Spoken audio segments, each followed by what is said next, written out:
Welcome everyone to the third episode of Ignite's Conversations. My name is Ser Miang, and together with Ilva, Gustavo, and Neo, my co-founders of Ignite, who are here as well, thank you very much for joining us today. In this 3-episode series, we have invited guests from various organizations in the Olympic and Paralympic movement to provide their insights and to discuss how the current pandemic and postponement of the Tokyo 2020 Games has impacted their professional and organizational plans. Through this series, we hope to foster our connections with each other, continuing to pool our knowledge and best practices, so as to provide options for direction, ideas for inspiration, and enhance our vision and actions, as well as our fortitude for the days to come. Today, we have the pleasure of hosting Barbara Kendall, former member of the IOC and IOC Athletes Commission, former chair of the Oceania Athletes Commission, 5-time Olympian, 3-time Olympic medalists, and Ser Miang, IOC Executive Board member. Barbara is the only New Zealand woman to have competed in consecutive 5 Olympic Games, winning every color medal, starting with gold in 1992. Barbara has also won 11 World Championship medals and 25 national championships during her career in international windsurfing. In fact, earlier in 1992, Barbara had broken her wrist, which nearly meant the end of her hopes to compete at the very games that she won the Olympic gold medal in Barcelona, 1992. Truly a model of resilience and determination.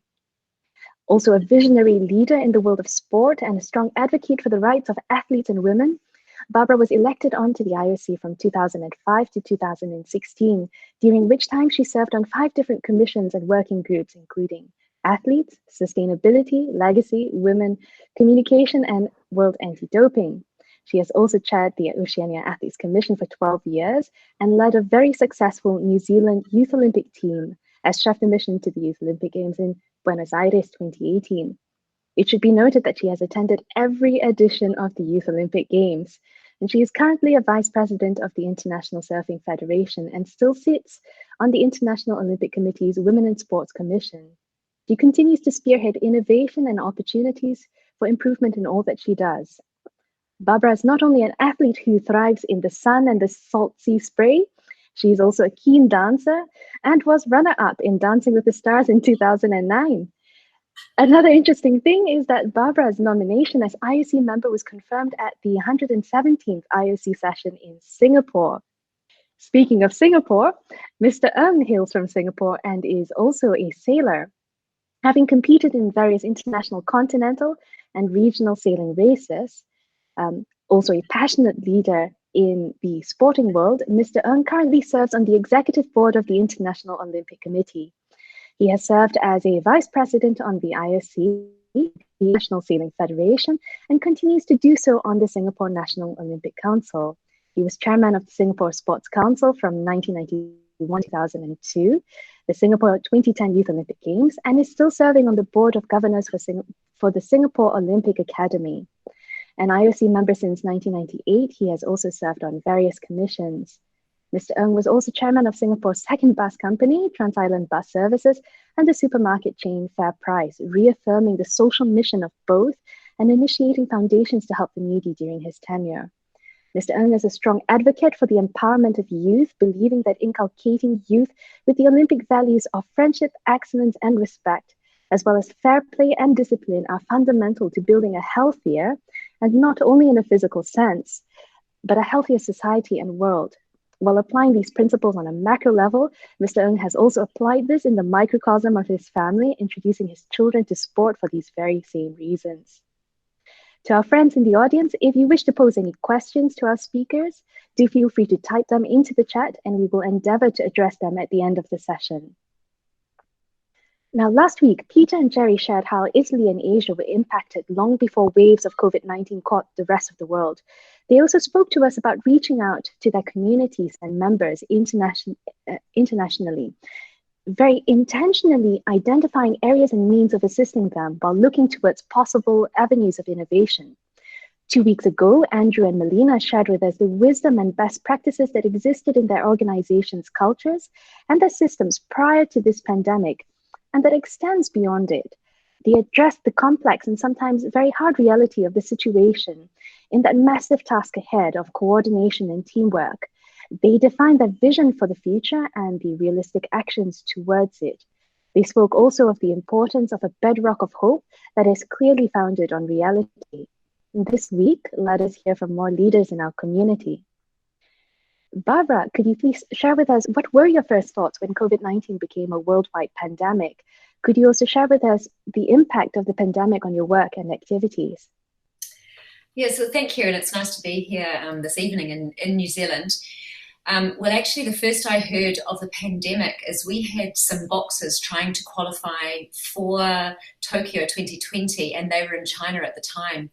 And they'd been training there for about 3 weeks, and then they came home, and there was a big news article about they've spent, because we don't have a lot of funding for our athletes to go to qualifications if they're not, it's specific funding, and they'd spent all their money to get to China to qualify, and to have it cancelled because of the coronavirus, they had to come back to New Zealand. So they were, going, wow, what is going on? And then because we're at the very bottom of the world, we didn't think too much about, there wasn't a lot of news about it. It was just very isolated in China. And then I had to fly to New York for a week, right around March, about the 3rd of March. And it was just starting to really grow within the United States. And I was over there for a couple of reasons. I was working with a company doing workshops around their leadership. And also I was there going there to represent the IOC and a new initiative that the UN Women's Sports for Generation Equality was being launched. And just as I'd landed in San Francisco, I got an email saying it's been cancelled because of the pandemic. And I was already going. So I'm like, okay, well, I'll go and do the work that I have to do. And as I was in New York, the schools closed. And then I was getting a message from my husband saying, see if you can get home as quickly as you can. They're about to shut our country borders. So fortunately, everything closed right behind me, and I got home and then had to go into isolation for a couple of weeks. But I knew that my daughters were still going to school, and I knew that everything was going to follow suit, and we would be shutting the schools. All sport would stop.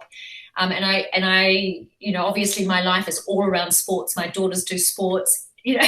I manage many sports teams, and I was like, wow, this is actually it's a big impact on the way that we worked. And now we're into week 4 of lockdown in New Zealand, and it is really changing the way we do life at the moment. And there's good things and there's bad things. So yes, it's been quite a shock. And then there was a lot of work around, talking to athletes, because then there was a lot of work that was getting athletes on board for the fact that we had to postpone Tokyo 2020. So it sounds like there's this huge, massive wave of impact through all of your work, and also the need to provide some kind of certainty to your athletes, even though there's really not very much information at that time as well. That's right. Yes, that's right. The athletes were, because the whole world didn't really know what to do. This is an unprecedented situation that we're facing. And as it was rolling out, more and more science comes in behind it, and solutions. And we really don't know what the right solution is in each of the countries, because people have different, governments having different ways to try and shut this virus down. And so it took a while for the IOC to make a decision. And I was like, no, it's not going to be cancelled. This will be all over soon. And as the pandemic just grew more and more wide, it was like, wow, this is really quite an amazing time in history, having the Olympics postponed until next year. That is absolutely true. From a connected world, a highly connected world, suddenly it feels as if we're shut off from each other. That being said, we have technology, like right now, how we're all connecting with each other now. Mr. Ng, what about for you? Okay, hi Ming and the IGNITX team. Thank you for inviting me to this conversation. Hi Barbara, long time no see also. Yes, nice to see you. I think we can all say that we're envious of you and all the Kiwis for having the good fortune to have Prime Minister Jacinda Ardern leading New Zealand in this fight against the virus. She's been doing a fantastic job. And we're all very happy that at least some countries are shining the light for the rest of the world. And for those who are taking part also, I want to send you my best greetings and best wishes. I wish you good health, good spirit, stay safe as we go through this pandemic. Like many countries around the world, Singapore is not spared by COVID-19. We are now into the third week of the lockdown, Singapore style. We call this the circuit breaker. And during this period and with the lockdowns in many countries, my wings are clipped and I'm homebound. So while, like many of you, adjusting to the restrictions and constraints, it also gives me, like the rest of you, the time to, in addition to working at home, for me, time to practice my Chinese calligraphy, try different exercises to relax my body and mind, maybe correct my posture, which my physio has been scolding me for many years, and even to maybe hopefully lose some weight. So the first case of COVID-19 was confirmed in Singapore on 23rd of January, and WHO declared the outbreak as a pandemic on 11th of February. Around that time, my travel plan was to visit Milano in the middle of February to attend the board meeting of the Volunteer Football Club and watch their match against Atalanta in the Champions League. And then from there to Zermatt for a ski trip with friends and their family, ending up in Lausanne for my IOC meetings. There were no known COVID cases in Italy and Switzerland at the time. By early February, more cases were detected in Singapore. I therefore decided to cancel my trip to Milano and to Zermatt to eliminate any potential risks at all to our football team, to our friends and family, not knowing that Milano subsequently became the epicenter of the virus outbreak. However, I went ahead with my meetings in Lausanne, ED meeting, and chair the Finance Commission as well as the HR committee. It proved to be a few important meetings then. Last face-to-face meeting we had, and already plans to deal with the pandemic were very advanced at the IOC. The return to Singapore at the end of the first week of March, and by 6th of March, there were 130 cases in Singapore. And Prime Minister warned Singaporeans that the virus will be around for a long time. Businesses and organizations therefore started their business continuity plans to deal with disruptions and shutdown. A few examples, our NOC started with dividing the offices into two teams, so they alternate working home and office. For obvious reasons, in case anyone is infected, at least the other team can carry on. Then obviously when the shutdown came, everybody had to work from home. For the hospital group and golf courses that I also chair, for the hospital, it was a very serious business, making sure that no one with infection can enter the hospitals. So temporary stations were set up in the car park to screen everyone, to make sure that there will be no risk to patients, doctors, nurses, and medical staff in the hospital, as well as stocking out of personal protection equipment, as well as all the necessary medications. For the golf courses, it was temperature check, social distancing at the beginning, and by now, all sports facilities are also shut down.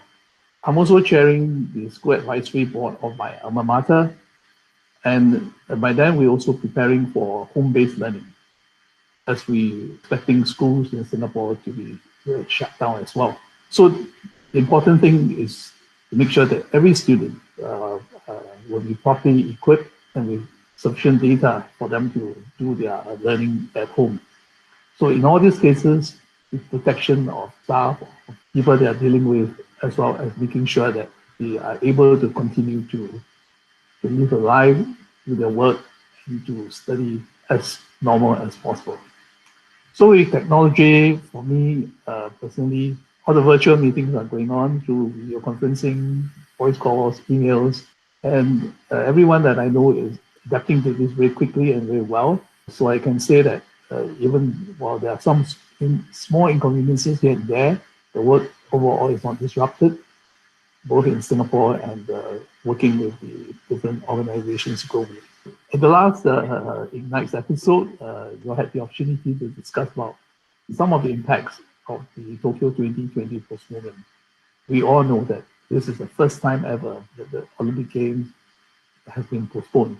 There's no precedence to follow. Our friends in IPC is also similarly affected. So moving the Games by 1 year is a very complex, a huge challenge involving the IOC, Tokyo 2020 Organizing Committee, the Japanese and the Tokyo governments. It has far-reaching impact on athletes who are preparing for the Games, for the IFs, for the NOCs who have to deal with another year of supporting the athletes for the Games, then to the commercial partners, broadcasters, to the spectators, for those who bought tickets, those who book hotels to go to Tokyo, and to the Tokyo city and the people, as well as the Japan and the Japanese people. There are also financial implications for everyone involved, and all these things are now being worked out. The IOC is moving full steam ahead, handling this unprecedented and humongous task, working together and in solidarity with Tokyo 2020, the Tokyo and the Japanese government, as well as all the stakeholders. You talk about the domino effect as the sports calendar are full for every year. So moving the Games by 1 year also means that there will be a lot of adjustments to be made by different sports organizations, and to the need to deconflict other major events for during the July to August period next year. As we all know already, swimming and athletics, those who have to reschedule their championship for 2021. So the disruption and the damage of this virus is really mind-boggling. Thank you, Mr. Ng. So it sounds like while the nature of your work has not actually changed, you've had to work on other means of maintaining effectiveness. And I also understand that the IOC as an international organization, in any case, has already introduced technology for many years as a means of bridging these gaps and distances. And we also understand from Barbara that you are also hosting seminars and talks on resiliency and leadership through the internet and through these amazing means of technology that we have now. If I can just move on to another question, Barbara, could you give us insight into how the pandemic has affected athletes and the impact on the teams that supports an athlete?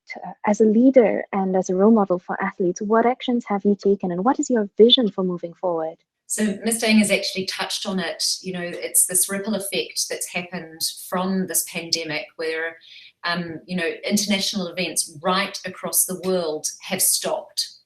So all these athletes and coaches and, you know, the entourage, everybody that surrounds the athlete, everything has just stopped. You know, a lot of them stopped getting income, you know, the coaches and the support staff. It's devastating. If I was going to say, you know, choose one word that would describe what's happening right now, it's absolutely devastating in the fact that everything has stopped and changed, and there's going to be a ripple-on effect probably felt for many, many years afterwards. And if I put my hat on what it would feel like for an athlete, it would be, you know, when they knew that the Games was going to be postponed, but they didn't know when or what date or when the IOC was going to make an announcement for that there would be this, you know, standing in this no man's zone of not really knowing whether I should keep training, whether I shouldn't keep training, you know, all these questions that can be anxiety filled when you really have your eye on the prize, which is those 2 weeks, you know, for the Olympic Games, and you're wanting to physically, mentally, emotionally peak for one event, and you know your livelihood and everything depends on the result that you get from the Olympic Games or from the World Championships, or you know you're ready to peak for a qualification that gets you to the Olympic Games. So there's a whole science behind every athlete's build-up and preparation, and all those just get obliterated, you know, within a space of just a few months. And so, you know, the resilience that's required to cope with things like this that happen, you know, that's where this true athleticism comes in, and flexibility in your mind and adaptability in your mind to say, okay, this is not a great situation, it's not a normal situation, how do I turn this around and make a benefit out? And I'd have to say that, you know, the IOC has done a great job. Firstly, I'll start with the IOC, with communicating with the athletes, and leading up into this, the announcement of Tokyo, they had many meetings with athlete leaders right across the world to ensure that they were being informed, that we all agreed with, they all agreed with a certain procedure of how it was going to happen. So they really did an amazing job in rolling out this news to the athletes once they'd had a decision being made. And then now engaging with the athletes with some of their social media posts and games, and the amount of it's very humorous for those that haven't gone on Instagram and look at some of the amazing ways and creative ways that athletes are training. You know, some people have filled a cow trough up with water and put an elastic band on their ankles so they can keep swimming, you know, and just it's been actually quite funny.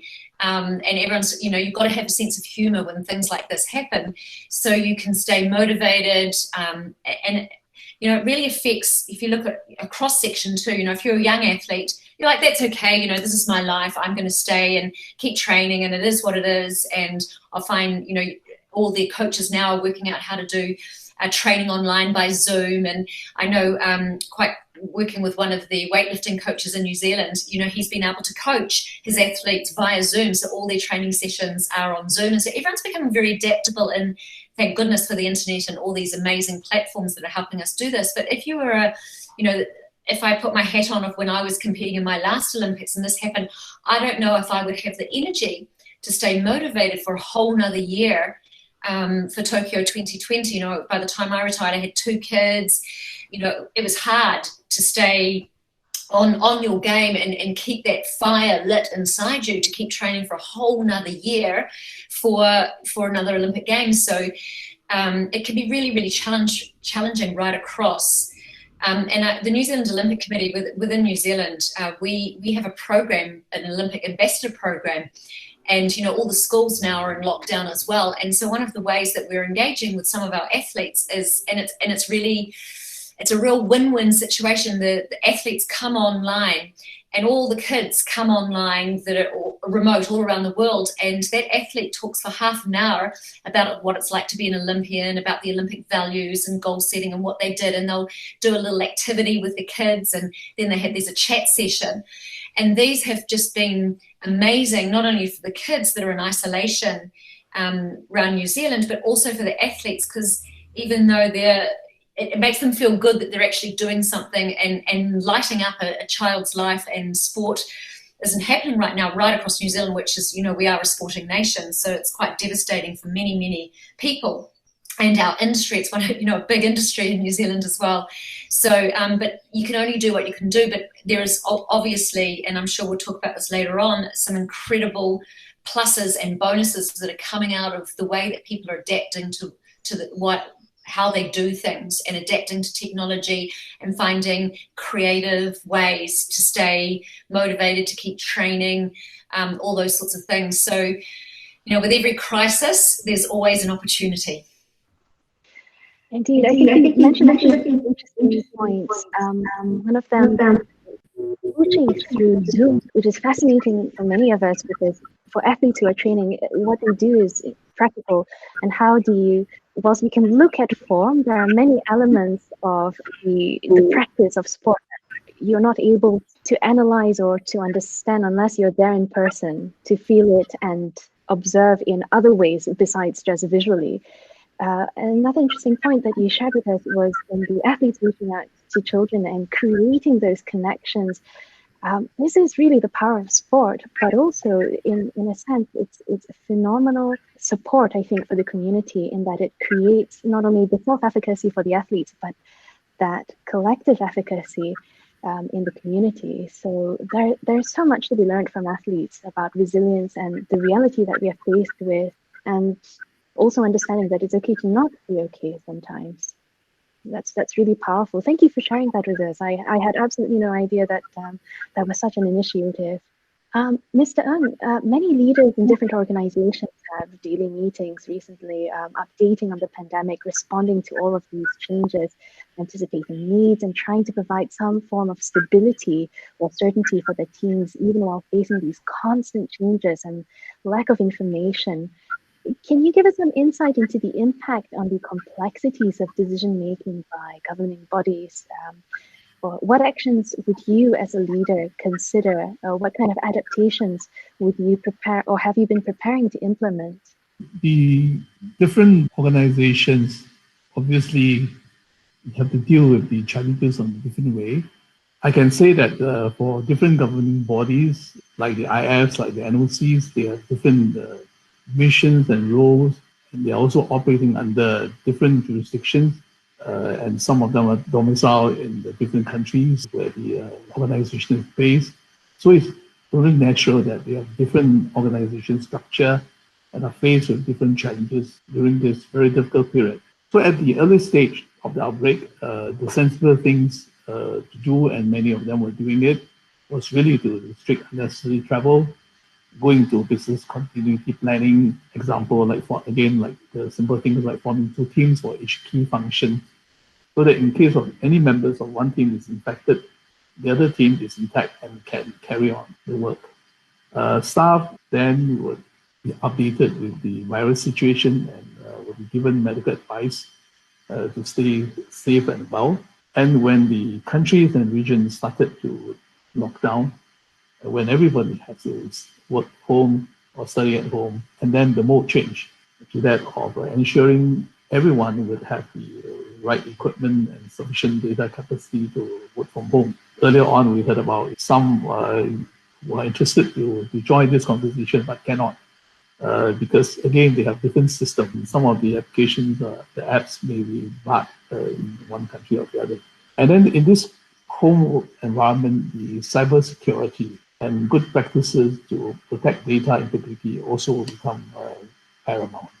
And when you're home based, when you take away the human interaction, the job of protecting the safety and maintaining the good health of every single staff again becomes a challenge, but also important. And then obviously you'll be the need to keep up the morale of everyone in the team. Everyone obviously become number one priority. Then depending on the organizations, you organize regular town hall meetings. The frequencies are dependent on the need and the type of organizations. The updating of information is also important. And it's important also that the correct information are disseminated to prevent people being frightened or influenced by fake news or misinformation or even information overload. We individually are getting so much information from the internet, and many of those are either irrelevant or so fake that you can see right through them. So in this case, many of them are having a small team to deal with this important task of communication. In bigger organization, you'll see a task force, and the smaller one probably will be handled directly by senior management. And one of the things that sort of keep morale high and also promote a sense of normalcy and certainty is really to move full steam ahead with different projects, with different work. And the busier you are, the more work that you have to do, the more committed you are. I think it helps to reduce the anxiety and uncertainty. Then you come to the part where many of the organizations which we all are involved with, the international organization, more than just interacting with the internal staff, the external stakeholders, especially in different countries, again using different communication systems and tools can become very complicated. From complex issues like different system, to even simple things like internet connection. Whether you have it or you don't have it, will probably, in some cases, require additional effort to help those who do not have such capacity or ability, so that no one will feel that they are cut off. So here you can imagine how the IF will have to deal with the athletes, their administration, their national federations around the world, their sponsors, their commercial partners, event organizers, and stakeholders. And similarly, for the NOC, they're dealing with the athletes, the different sports NF, commercial partners, local authorities, local communities, and other stakeholders. Despite all these challenges, and sometimes frustration, sometimes anger, I can also see that there's also an opportunity to push for efficiency, for streamlining of processes, using technology to better connect and to reduce travel. even after when the pandemic is over. Thank you, Mr. Ng. So we're looking at the importance of being incredibly adaptable to the different contexts that we're looking at, and also making sure that everyone is included, supporting people so that connections are not lost during these times. And also, you mentioned promoting the sense of normalcy, providing direction and action plan, which provides a sense of safety by mitigating the chaos that we have during these times. Barbara, organizations and events speak a lot about keeping athletes at the heart of the games. Often these good intentions are lost in translation, whether due to the lack of knowledge or understanding. The current upheavals and opportunities that arise notwithstanding, since of course every time is the right time for improvement and for striving for excellence and humanity. Can you speak to us about opportunities for growth?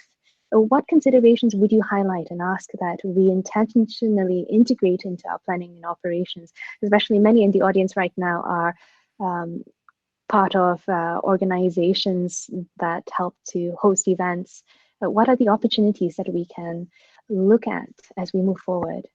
So one of my crusades from when I first joined the Athletes Commission in 2005 was to have the athletes' voice heard and ensure that athletes' opinions and we're on the decision-making bodies of anybody that's involved in sport, where athletes are at the heart of the Olympic movement. So when I first started this crusade, there weren't that many athletes commissions that were active worldwide. You know, there were a few NOCs that were very understood the value of having athletes around their executive boards, and all would reach out to athletes. And so I got on my right, and one of the reasons why I joined the Athletes Commission, because I'd had a bad experience at the Olympic Games, and I didn't want to have another athlete experience what I'd experienced. So I wanted my voice to be heard. So I stood up and joined the New Zealand Athletes Commission and was there for 20 years.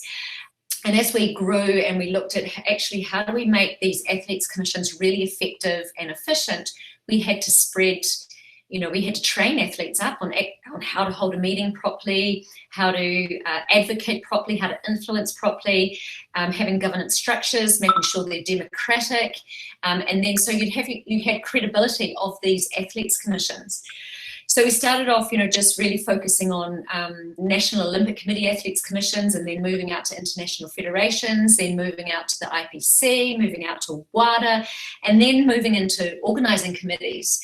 And, it's a bit of a talent ID process as well, because you have to, there's certain competencies that are required when you're getting people on commissions or getting them to work as volunteers. They have to be very passionate about what they believe in and engaged. And sometimes, with athletes, you might get a popular athlete, but they're not really great at advocating for athletes across the field. They just see in their narrow space, or and then you'll get athletes that are just incredibly passionate and dedicate, years to ensuring that the athlete's voice is heard.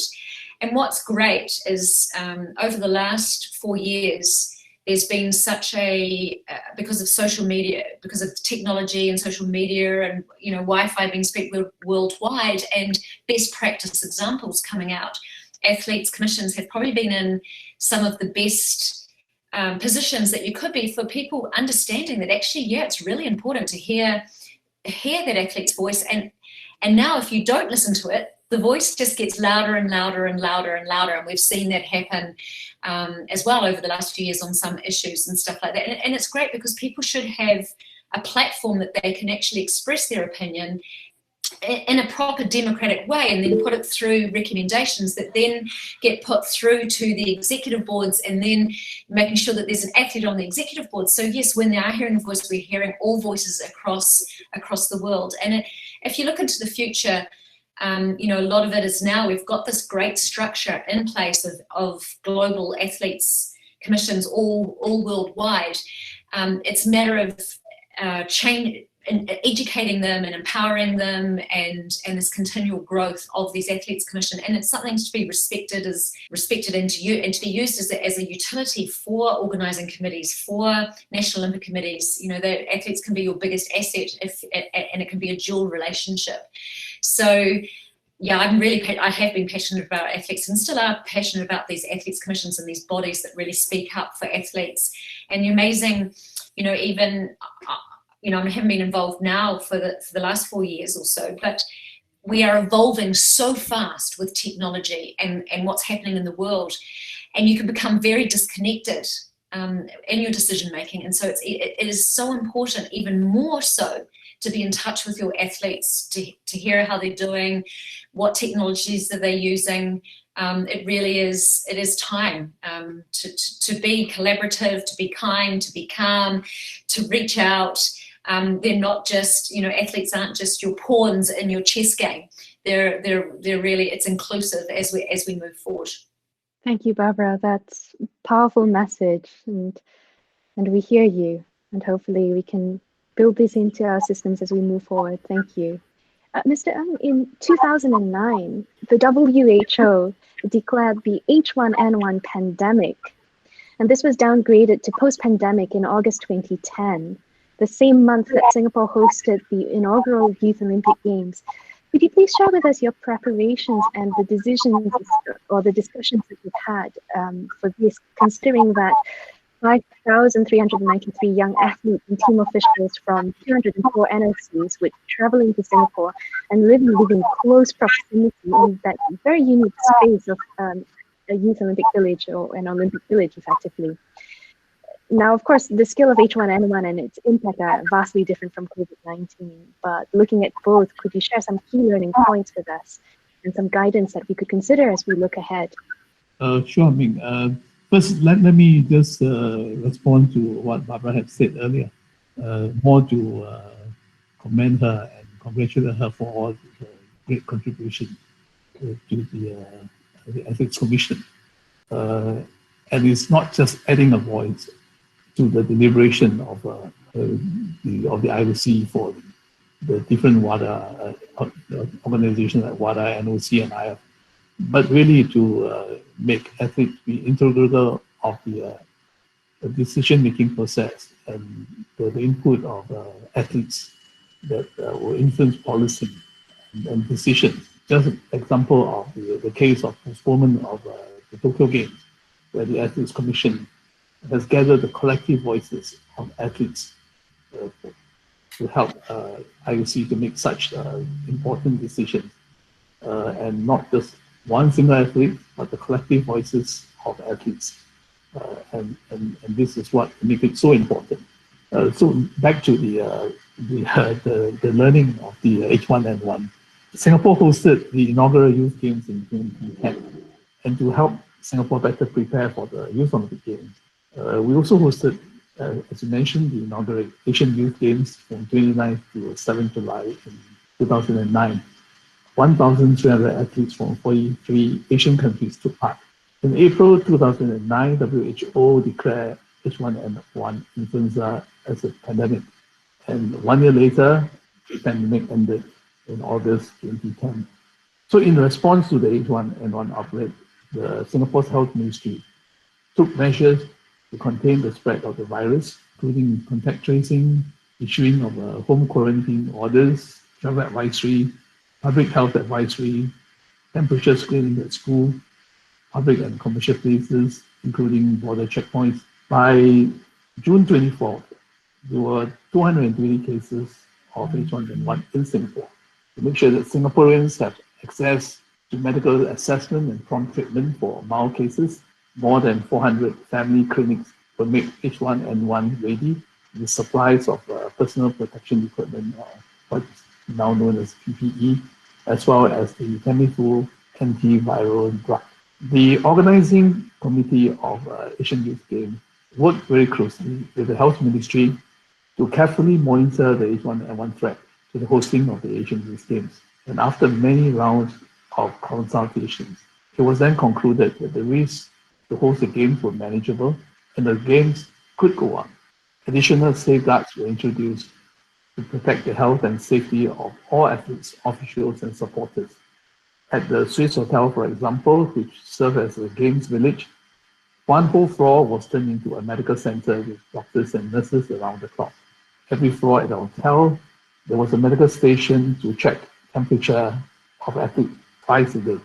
Same precaution applied to all the games venues.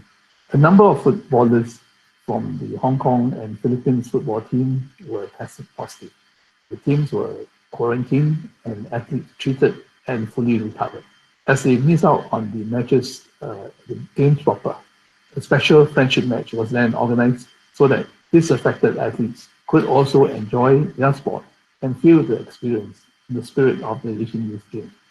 I'm happy to say that these measures taken were very effective in protecting the athletes and all the participants. So there was no H1N1 cases other than the footballers that I have mentioned. The games itself became a big success, sort of run up to the Youth Olympic Games. Singapore then received H1N1 vaccine in October 2009, followed by massive testing as well as follow-up action and as well as vaccination. And by 12th of February in 2010, Singapore's health ministry declared that H1N1 threat in Singapore is over.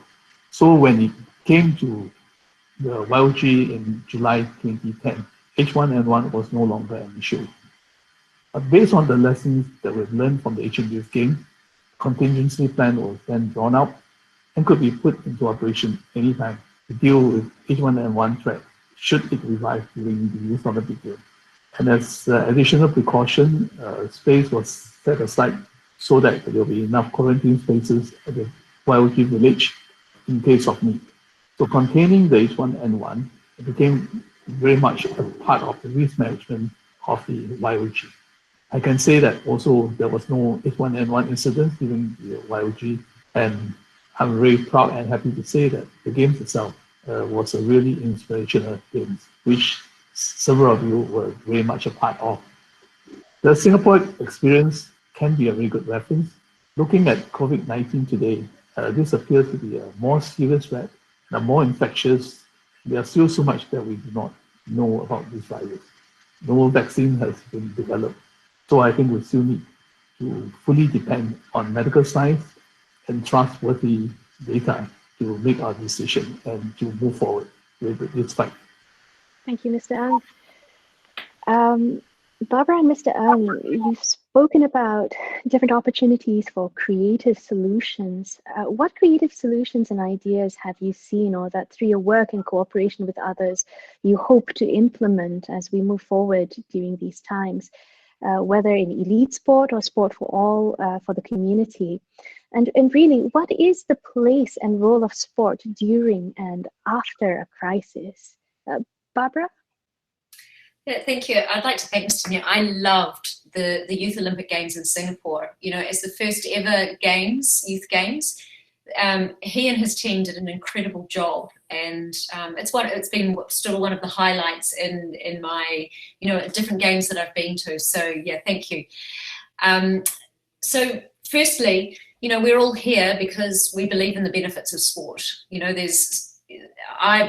The reason I'm in sport is because of all the benefits that you have mentally, physically, emotionally, and all the things that you learn from playing sport. And, having girls, 2 teenage girls that I brought through, growing up, and, they say that they learn more from putting themselves on the line in sport about themselves, about what's important, about respect, about honesty, about resilience than playing sport than any other platform that you learn about how to be the best you possibly can be.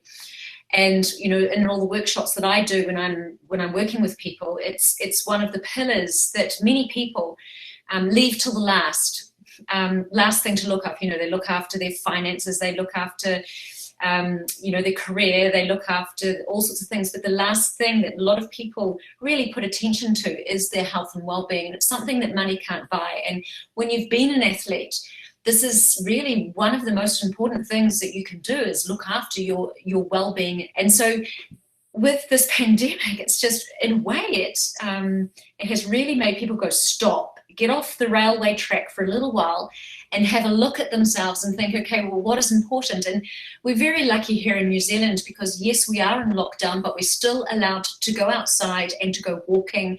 If we live by a beach, as long as it's not more than a 2-kilometre drive in the car, we're allowed to drive to the beach and walk along the beach. And our government our prime ministers are encouraging it. She's saying, please go outside. 20 minutes in nature heals so many things. There's scientific research for this. So I would have to say, over this last 4 weeks, my daughter and I go cycling and there's no cars on the road, so we're not breathing car fumes. We go down to the beach and people are keeping their distance and everybody's saying hello. There's children playing in their driveways, bouncing balls, shooting hoops, on their skateboards. I have never seen so many people outside exercising. People that are quite large are now out walking because they have the time to go out walking. And so actually, in a way, this for our nation is really building the well-being of our nation, and exercise and physical well-being and all those sorts of things have been one of the benefits out of the COVID. And then if you're looking at athletes, there's some really innovative things that are happening. For instance, I saw a post just recently from our football association that's going out to all the kids that play football and say, look, here's a really great training program that our elite athletes are doing. It's really fun. How about you try to do this in your driveway or in your backyard? So the federations of our sports are reaching out to the kids to give them creative ideas, to keep them motivated, that are fun, so they keep involved in sport, which is great. And I come from the sailing world, and so there are great virtual sailing competitions that you can do. We've seen the Grand Prix, with the virtual car racing, and the actual drivers are competing, which is fantastic because you compare your score to the drivers, to the world champion type divers. So there's some. And we've had a virtual rowing competition, so Concept 2 rowing competition, and kids sending in their scores. And this is the level underneath our elite athletes and the competitions around that. So there's some great initiatives that would never have been done if it wasn't for this pandemic. And then afterwards, I think a lot of people are going to have a bit of a wake-up call and go, actually, you know what? I'm not going to work so hard. I'm going to take out time for myself, keep myself fit and healthy, because really money can't buy it, and you don't want to, let that part go by. So it's a good wake-up call for many of us to, get outside, look after ourselves, look after our well-being. Thank you, Barbara. What about for you, Mr. Ng? Well, first, I agree with Barbara. I hope that this pandemic would also be a wake-up call, so that there will be more work-life balance. We look after our health more, we pressure the sport more. With this circuit breaker in Singapore, I can't go sailing, I can't go play golf. We restrict ourselves to exercise at home, which is fine. But those are the things which we normally do not treasure. But hopefully, lifestyle will change. The work style will also change. But even as we speak, the world has really changed. This pandemic has huge impact on human lives as well as livelihood. Many businesses are affected. They have or will go bankrupt or close down, and many people all will lose their jobs as more business failing. And this is despite billions or even trillions of dollars that governments from different parts are pumping into the economies. But this is going to be a new normal. We already see how sports are impacted. 2020 is now postponed to 21. Championships, professional leagues are postponed, or maybe some will be cancelled. Community-based sports events, the groups get together are also similarly impacted or curtailed. Sure that Tokyo 2020 would be a huge success in 21. It will probably be the big story of triumph of the human spirit. I also believe that many sports organizations will rise from the ashes, having faced all these challenges, having to take hard decisions, having to relook at what they are and what they do. And perhaps a small number, like COVID patients, those with underlying conditions of bad management, existing bad management, or facing with already existing financial difficulties before the virus, would fall victims to the virus. And what would the priority of companies and people be when the economies start to reopen? For businesses, I think they will try hard to survive. so they can continue to do their businesses, look after their staff. And for individuals, their first priority, I believe, would be to secure their job, work hard, put bread on the table for their families. And with the impact on the world economy, perhaps a recession globally, what will then happen to the positions of many commercial partners, rights holders, supporters of sport?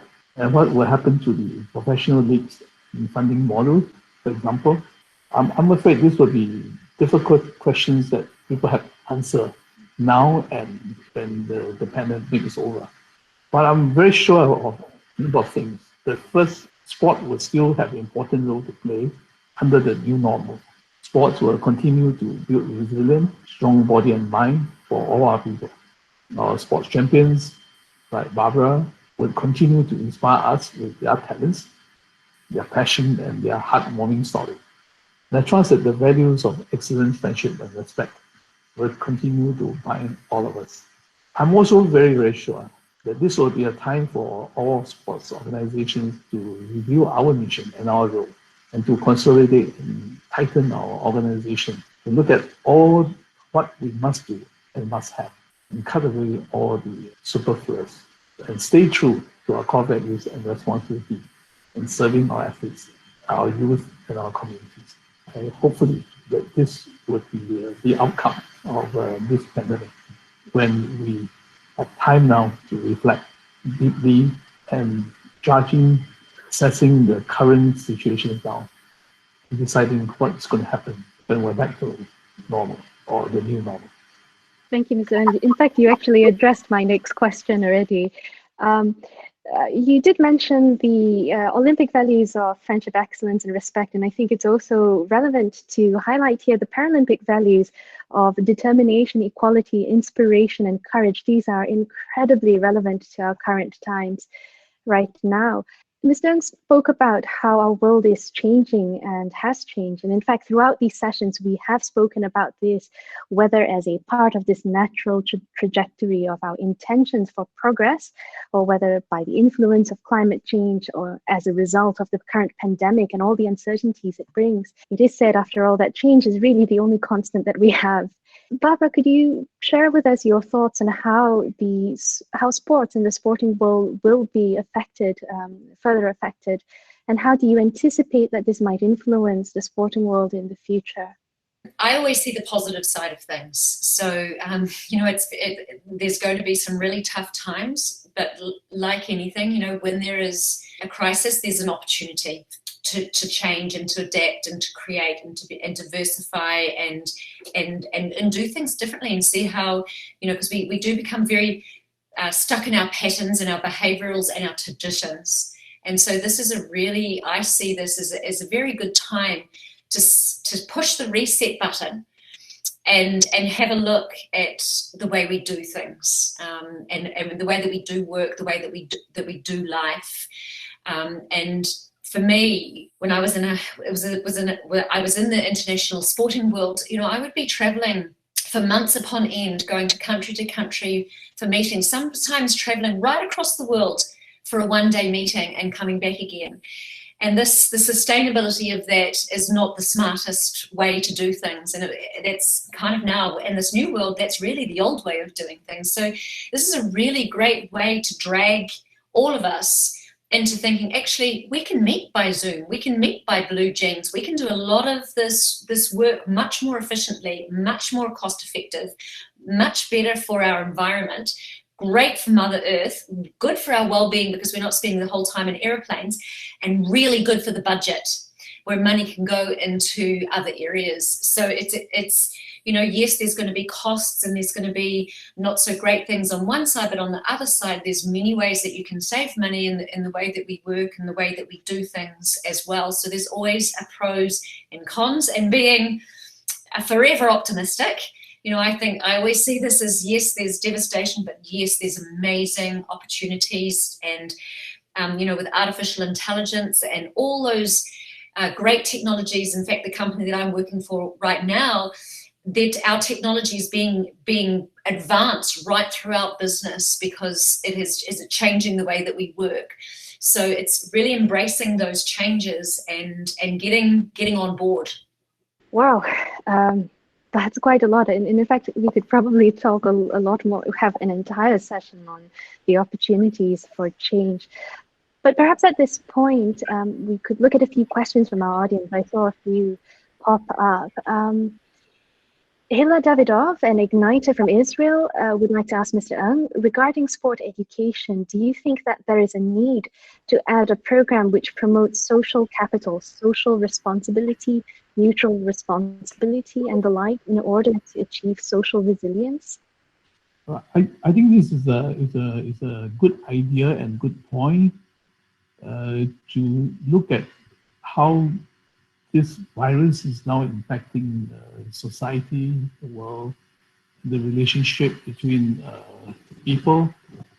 You can also see from this virus how society as a whole in different places react together, whether you will need direction, guidance, or simply advice that people would then do all the necessary to protect themselves and protect the others, or whether you need very harsh measures, including fines or prosecution in court to enforce some of these simple rules like social distancing, staying at home, this sort of thing. So I would say that more than just the Olympic education should really take into consideration some of this to help build strong social capital, to build coherence and build resilience of people. But I think more than also Olympic education, this should become part of the education to schools, to students. Thank you for this point. I think it's very important and very relevant. Barbara, actually, in fact, you do host some sessions and talks on resilience. And do you have any input to the same question? Oh, absolutely. For me, it's, I think, when you're looking at the curriculum in schools and what we're teaching our kids, part of this is, I call it like a self-intelligence and emotional intelligence. It is actually all about understanding yourself, understanding your purpose, understanding, how you operate it, seeing it from a bird's eye view, looking at, all those areas that are very important to help with resilience. And these are the things that and I know that they're changing the education system in New Zealand, where they're bringing, mindset training into children in schools to ensure this resilience and social responsibility of growing people that have this resilience and creativity, and not all just about money and capitalism. So in New Zealand, for instance, I know this is one of the areas that the teachers are really working on at the moment within New Zealand. So and we're seeing probably in some of the world places some of the quite creative and innovative ways that we do things in New Zealand. So hopefully some of this stuff can be rolled out. Thank you. Another question for you, Barbara, from the NOC of Germany, Christine. Do you believe that athletes, despite all the problems arising at the moment, can develop and learn new skills during this unprecedented period that will positively support them in their future careers? This is what I do for a living. I actually teach people about themselves, helping them build their foundation so they understand what their purpose is, what their passion is, what their personality is, what their interests are, what their skills are, what their transferable skills are. And it's actually a whole program that we designed with the International Olympic Committee's Athletes Commission. It's called Career Plus. And so this is an amazing opportunity for athletes. A lot of them don't want to think about their dual career or life after sport, but this is a great opportunity to start working on some of their assets that they can use for that transition of when they move out. And so right now we are actually revamping. I'm working with the IOC right now. We're revamping the Career Plus outreach model that we want to bring online to athletes, and we're doing the first pilot in May to a group of athletes. So this is a program that's been running worldwide since 2009, and for the first time we are actually going to bring it online. So it's another great initiative that's happened from the pandemic, that it's a great time for athletes to actually sit down and think, okay, what are my interests? Where can I bring my skills? What am I wildly passionate about in life that I can make a difference to this world? So we're actually putting programs together for that right now. Thank you. That's absolutely amazing. I think many of us know that it's incredibly difficult to go on these journeys of self-discovery without some guidance. One tends to get a little lost and not really even know what questions to ask. So I think that's amazing, absolutely amazing. Thank you. We have a question from Jasmine Simone and Igniter from Germany. Thank you both for your positive vibes. I'm sure for all of us here, sports and our projects mean a lot more than just work. I have a question which can be misunderstood generally and also in regards to Tokyo 21. Barbara, how do you and how can we keep up motivation when for others the projects that we are passionate about are just seen as numbers or budgets, profit? It's a very good question, and it depends. You know, there are a lot of factors. But this is the way that I operate, and this is what I truly believe in. At the end of the day, we need to be living our purpose. And, you know, to do that, there's many areas that you look at, you know, what you really love and what you're wildly passionate about, what your strengths are, so where are your superpowers, how you can give back to the world, because it's when you start to give back to the world that you get that real feeling that you're making a difference, and that when your numbers up, you can actually look back and say, I made a real impact to this world. And then the last factor is, how do you make money? So there are four factors, and when you put those together and you put them into a form, that gives you a purpose. And this is what drives, you know, what can really drive you from your heart. And that's really, to me, it's the most important area in life. You know, yes, you might have money, you might have budget, you might have profit, but if you can ignore that and really do what you feel is the right thing to do and you're passionate about it, you've got your strengths, you're giving back to the world, then the right thing will all happen, because I believe in, you know, what you put out there is what you get back. So, yeah. You've got to dig deep. You've got to look at those factors and go, this is worth it. You know, when I think about some of the adversity that I faced, you know, you face as an athlete, I faced when we were trying to have Athletes Commission's voices heard, you know, all the way along, it's like you're up against this brick wall the whole time. But all it is brick by brick, you break down the walls, you break down the barriers, and you stay really steadfast on what you believe in. Thank you. Mr. Ng, what about for you? I know that you also feel quite passionately about this. For example, during the Youth Olympic Games in 2010, we had very briefly spoken about keeping our youth at the heart of all the intentions, and not losing sight of that, in this mass of people's opinions, whether it's a political one, whether it's about how can you be, questions about, isn't this a waste of money, and so forth. We always talk about youth being our future, and now people are saying that youth is not just our future, youth is also about now.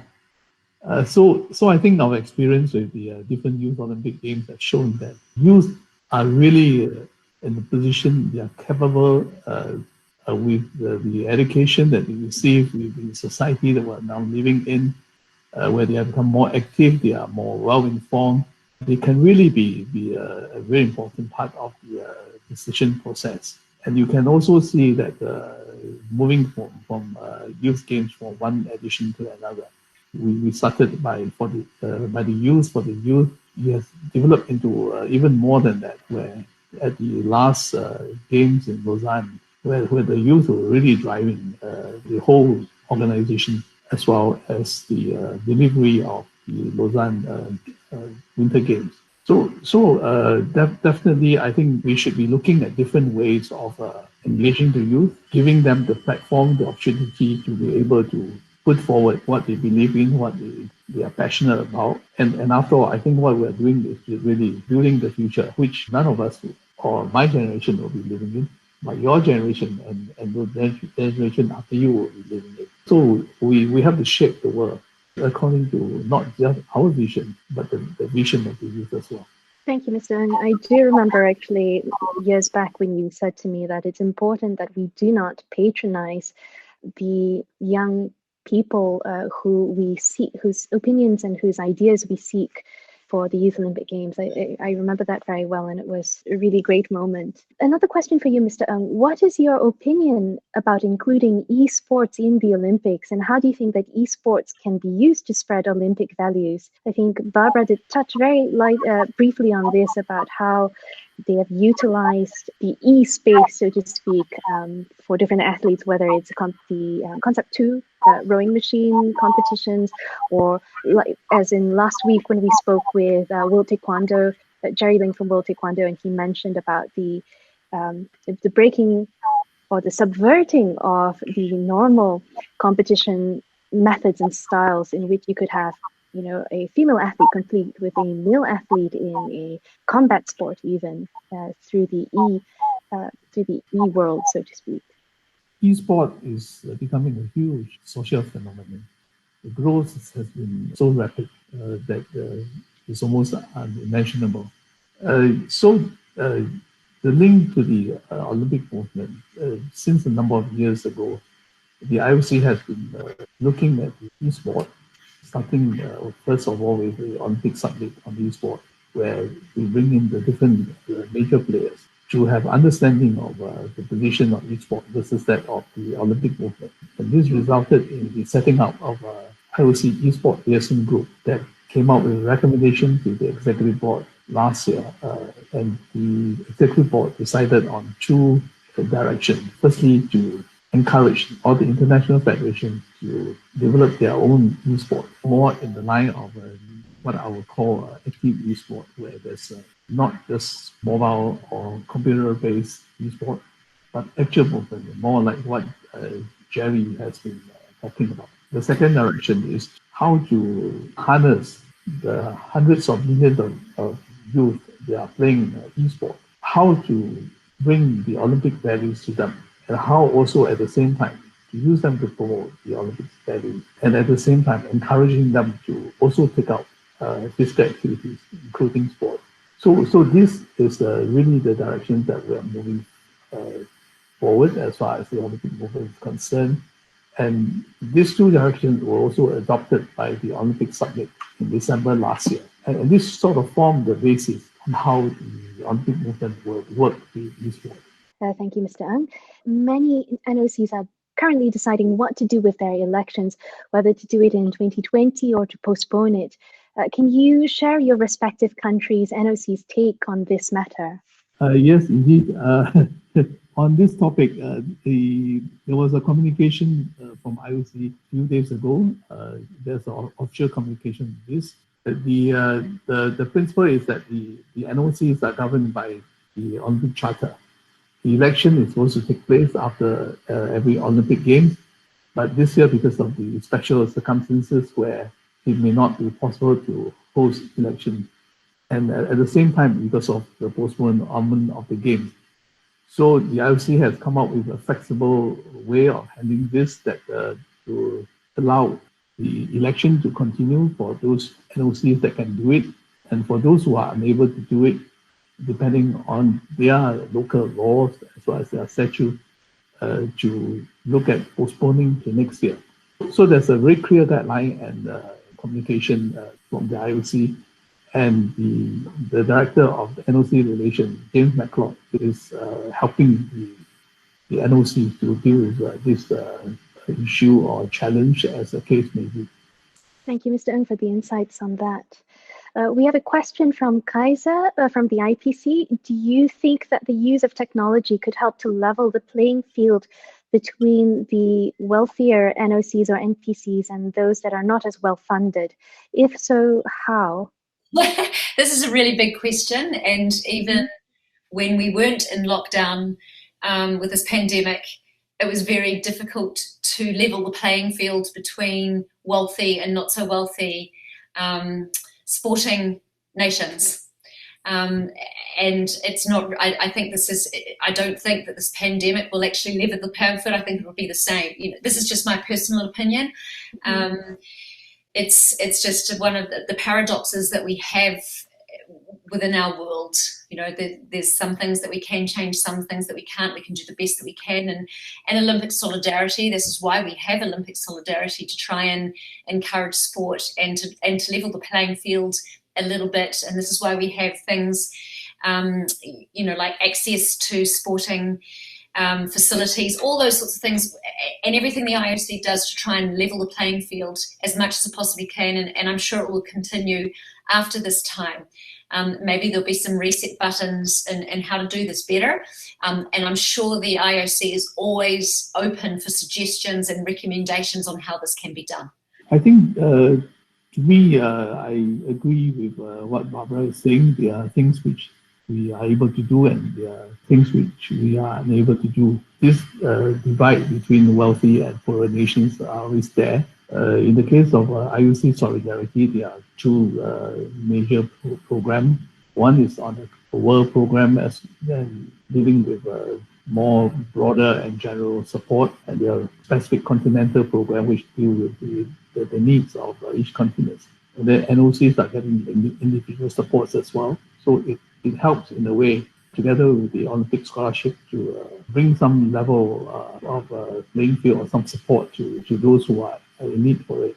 I am not sure about how technology would level this playing field. I would even say that one of my concerns has always been the technology divide between poorer and wealthier nations.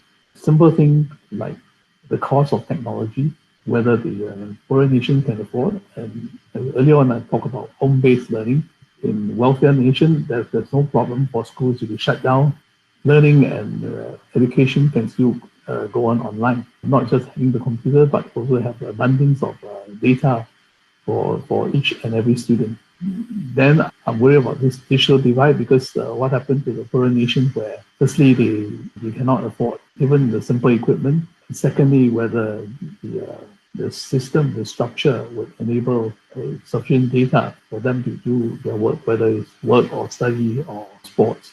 So this is a much bigger issue, but I'm sure that all these things are also part of the UN sustainability vision, where I think we all try to do our part to help to support and level. I do think it's also worth mentioning that there is another reality that we have is the cooperation between NOCs and NPCs that is ongoing. I guess has been ongoing for many years now. There are some NOCs and NPCs who work together very closely with those who are more resource enabled, supporting those who are less resource enabled, whether it's in the sharing of medical teams, whether it's in the sharing of coaches, or in the sharing of spaces even. So there is that, where we already have that culture of supporting each other in the spirit of equality and friendship. And possibly that might actually be another way where they can outreach to each other via technology and help each other out there, provided, of course, that the technology is enabled in all of the nations involved. From Daphne Ng, a former national badminton athlete from Malaysia and owner of a badminton development center. Thank you for the great insights. What are your views on sports for all? After almost a month or more out of sports, will kids and youth lose interest in getting back to sports? Not to forget that economically it will be difficult. How can we encourage parents on the values of sports, excellence, respect, and friendship during this time? I would love to answer this because I have a list in front of me, and it comes from an article that I read, Why I Pay for My Kids to Play Sport. And here it goes. I pay for those days when my kids come home from school and are too tired to go to their training, but they go anyway. I pay for those moments when my kids become so tired they want to quit, but they don't. I pay for my kids to learn to be disciplined, focused, and dedicated. I pay for my kids to learn to take care of their body and equipment. I pay for my kids to learn to work with others and to be good teammates, gracious in defeat and humble in success. I pay for my kids to learn to deal with disappointment when they don't get that placing or title they've been hoping for, but they go back week after week, giving it their best shot. I pay for my kids to respect not only themselves, but other riders, other officials, coaches. I pay for my kids to learn that it takes hours and hours, years and years of hard work and practice to create a champion, and that success doesn't happen overnight. I pay for my kids to learn to make and accomplish goals. I pay for my kids to be proud of small achievements and to work towards long-term goals.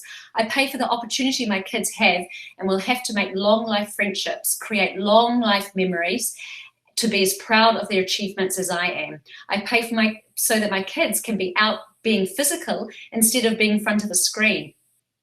And I could go on, but in short, I don't pay for sports. I pay for the opportunities that sports provides my kids with to develop attributes that will serve them well throughout their lives and give them the opportunity to bless the lives of others. From what I have seen so far, I think it is a great investment. I think during these periods of lockdown, sports is even more important to not just to make sure that we stay healthy, despite the fact that the stadiums are closed, beaches are closed. But I think it's also this need that we need sports, we need movement, we need exercise for us to maintain some level of sanity as well, especially for those who have a more restricted environment. To go out to do a bit of sport, respecting social distancing, of course, is really very important. So I would even haven't think this through very carefully yet. How would sport help to address the concern of the stress on people mentally, and whether it's something that it should be deal with and promoted, even a more macro level, like whether the umbrella organization should start to think of something along this line, to support and to give guidelines and give examples of tools and to help at national level or local level to help promote sports for all, even during this difficult period. Thank you, Mr. Ng. Barbara, Mr. Ng, would you like to share a short message of hope with our audience? I suppose it's ladies first, so I'll go first. But I'm a vice president of the International Surfing, so I'm going to leave you with a great quote. You can't stop the waves, but you can learn how to surf.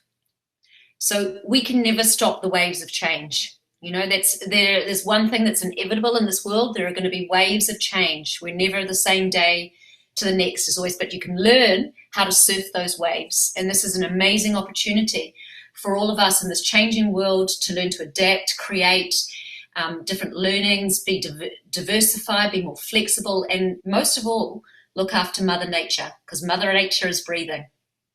Okay, to me, I would say that in this fight against COVID-19, we are all together. And each and every one of us has a very important role to play as the first line of defense. Each one of us is responsible to stay safe and well, to look after one another, so that we can allow our doctors and nurses and all the medical staff who are at the front line to look after those who unfortunately are sick. And for us, all the good sports people from all around the world shall persevere, fight the good fight, and overcome. And to us, we must also build on our learnings, things that you have mentioned, carrying them forward with us. And we must never lose sight of intentionally working towards a better world, even with this the threat of the pandemic. So stay safe and stay well. Everyone, today, Barbara and Mr. Ng have shared with us the importance of connection, of our responsibility to communicate and provide clarity in our information, to open dialogue and to include our communities. They have highlighted the importance of responsible communication to mitigate the chaos and our filtering and discovering of trustworthy information sources. They have also spoken very strongly to the points of empowerment and education as a foundation for growth and improvement. They have highlighted the opportunities for change and improvement, or they have underlined everything with a message of hope.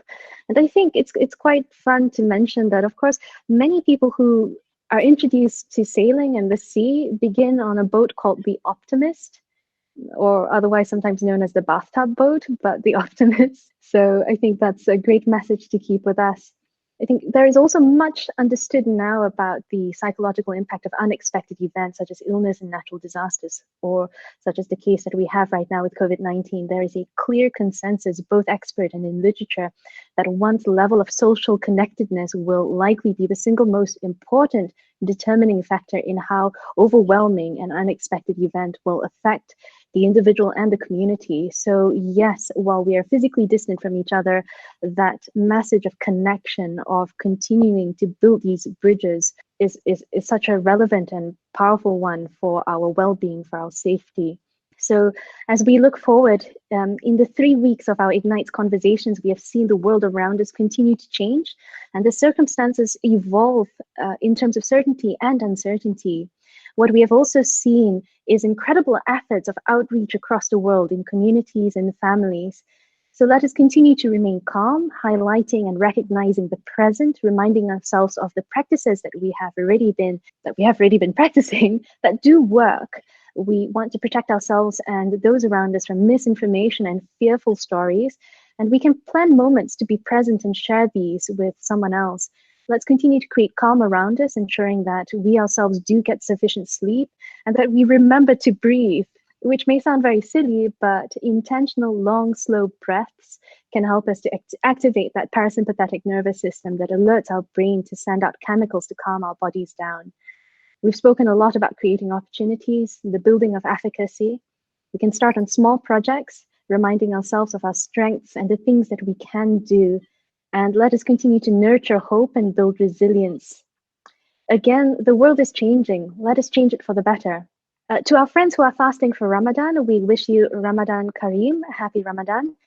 Everyone keep calm and wash your hands. Thank you very much again to Barbara and Mr. Ng. You may follow them on their social medias, go to their websites, visit Barbara's website. It's absolutely fascinating. I tried to summarize all her accomplishments. Absolutely impossible. I would recommend you go to the website to find out more about the many amazing things she's done and that she's doing. You can find out more about Mr. Ng also on the Olympic.org website. I believe Neil will be posting some of their social media handles in the chat. You may follow IGNITES, of course, on our social media platforms, LinkedIn, Twitter, Instagram, Facebook, and do also visit our YouTube channel where you can see this recording and also the previous recordings. We hope to see you all in our next series. Thank you very much, everyone.